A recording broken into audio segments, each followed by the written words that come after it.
Assalamualaikum warahmatullahi wabarakatuh. Bagaimana kabarnya kalian hari ini? Semoga kalian tetap dalam kondisi sehat dan tetap semangat dalam melaksanakan aktivitas sehari-hari. Pada kesempatan kali ini, kita tetap belajar seperti biasa. Namun di tengah pandemi COVID-19 ini, kita tidak bisa melakukan pembelajaran secara konvensional. Tapi kalian tetap semangat ya, karena kita tetap bisa melakukan pembelajaran dengan metode daring. Kali ini kita akan belajar mengenai sistem reproduksi dengan submateri, yaitu gametogenesis. Tetapi sebelum memulai pembelajaran kali ini, alangkah baiknya kita berdoa terlebih dahulu. Berdoa dipersilahkan.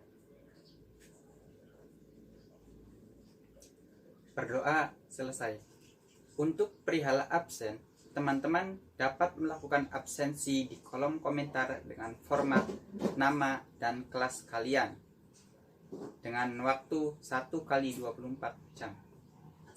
Apabila tidak melakukan absensi selama 1x24 jam, maka dinyatakan tidak hadir atau tidak melakukan pembelajaran kali ini. Baiklah, kali ini kita akan belajar mengenai sistem reproduksi dengan submateri, yaitu gametogenesis. Adapun tujuan pembelajaran kali ini yaitu setelah melakukan pembelajaran, peserta didik mampu menjelaskan mengenai proses gametogenesis, yaitu spermatogenesis dan oogenesis. Sedangkan kompetensi dasarnya yaitu menganalisis hubungan struktur jaringan penyusun organ reproduksi dengan fungsinya dalam sistem reproduksi manusia. Sedangkan indikatornya yaitu menjelaskan proses spermatogenesis dan proses oogenesis. Pada pembahasan kali ini kita akan membahas mengenai gametogenesis. Apa itu gametogenesis? Gametogenesis merupakan proses pembentukan sel-sel gamet pada manusia. Berarti nanti kita akan membahas dua. Yang pertama yaitu spermatogenesis. Spermatogenesis merupakan proses pembentukan sel dari sel indukan menjadi spermatozoa. Sedangkan oogenesis merupakan proses pembentukan sel betina atau ootit yang terjadi pada perempuan. Kita langsung saja ke pembahasan yang pertama yaitu spermatogenesis. Kita lihat yang paling atas ini. Ini merupakan sel indukan atau spermatogonia atau bisa juga disebut spermatogonium.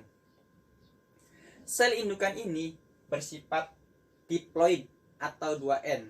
Nah, nantinya sel indukan ini akan memperbanyak dirinya melalui pembelahan mitosis menjadi spermatosit primer. Nah, karena mengalami pembelahan mitosis ini, maka spermatosit primer ini masih bersifat 2N atau diploid dengan kromosomnya yaitu 22AA plus XY. Jadi masih 23 pasang yang terdiri dari 44 autosom dan 2 gonosom. Nah, nantinya spermatosit primer ini akan mengalami pembelahan meiosis 1 yang nantinya akan membentuk 2 sel anakan yang disebut spermatosit sekunder. Nah, pembelahan ini merubah yang tadinya diploid menjadi haploid. Karena yang kita bisa lihat nih, dari sel spermatosit primer ini terdiri dari 4 kromosom dan setelah mengalami meiosis mengalami perubahan yang tadinya diploid menjadi haploid, menjadi 2 kromosom dan 2 kromosom. Nah, nantinya spermatosit sekunder ini akan mengalami pembelahan lagi, yaitu pembelahan meiosis yang kedua. Yang mana setiap spermatosit sekunder ini akan menghasilkan 2 sel anakan yang dikatakan sebagai spermatid. Spermatid ini nantinya akan mengalami pematangan atau diferensiasi menjadi spermatozoa. Jadi, dapat disimpulkan spermatogenesis ini yaitu proses pembentukan dari spermatogonia atau sel indukan akan membentuk spermatozoa 4 yang fungsional. Untuk pembahasan selanjutnya yaitu oogenesis. Oogenesis merupakan proses pembentukan sel telur yang dimulai dari oogonium hingga menjadi ootid dan 3 polosit. Nah, kita bahas yang pertama. Pertama ini kita ada sel indukan, oogonium. Oogonium ini bersifat diploid. Nah, nantinya akan memperbanyak melalui pembelahan mitosis, sama seperti spermatogenesis. Pembelahan mitosis ini akan membentuk oosit primer, yang mana kromosomnya ini masih 22 AA plus XX, dan sifatnya juga masih diploid.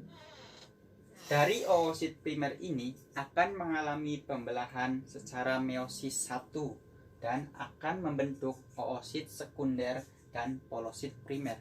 Ukuran oosit sekunder ini lebih besar daripada polosit primer. Kenapa demikian?